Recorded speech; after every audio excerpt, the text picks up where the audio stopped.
In the past 90 days, I spent over $700 on VAs to handle LinkedIn comments on giveaways.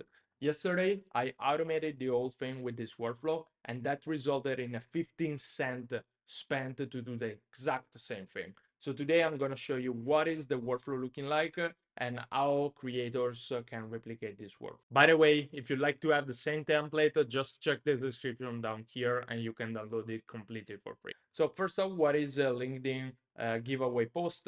It's something like the following, where you ask people to comment, and if they comment, you send them some sort of lead magnet or tool or whatever the case might be. And this is very good to generate a lot of impressions, generate a lot of comments, and potentially start also a lot of different conversations. So the problem with that is if you get a lot of different comments, it can be very time consuming to do the exact same process. So in this instance, where we had over almost 2000 comments in this post, and it was very difficult to handle all of them by hand manually. So I had to rely on a VA that did all of that all day, and that's it. Now, what I'm doing right now is I'm using the following tool, which is an API for multi-channel messaging called Unipile. And this is super powerful because it allows you to do all sort of things within the LinkedIn environment, such as getting a post, getting the person, getting the chat of a specific person, and perform all sort of actions. So first off, what I will do right now is I will show you what is the workflow looking like. So first off, we start here and we get all the LinkedIn comments of a specific LinkedIn post. Right now, this is set in a manual way, so we need to set the LinkedIn post here manually, but this can be easily automated if we really wanted to.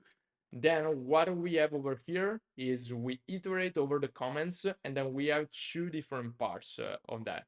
We have first degree connections, so the people who are already connected with us, and a second and third degree connection. So first degree connections are the people that we can instantly message. Meanwhile, second and third degree connections are people that we are not connected to and we need to connect in order to send messages. So for the first degree connection, what we do is we get attendees. This get attendees is used to get prior chat history with a specific person. And so what is happening is that if there's no chat history, we have an error. So if we actually have that error, it means that we can send a message to that person. So we send the message with the template that we created, and also to show you, this is an example of a template that we created. And then meanwhile, in the other instance, if we already have a chat with a specific person, what we need to do is we need to get the messages within the chat, check if the URL that we mentioned in the template is not present, so that we don't send that message again and again to other people.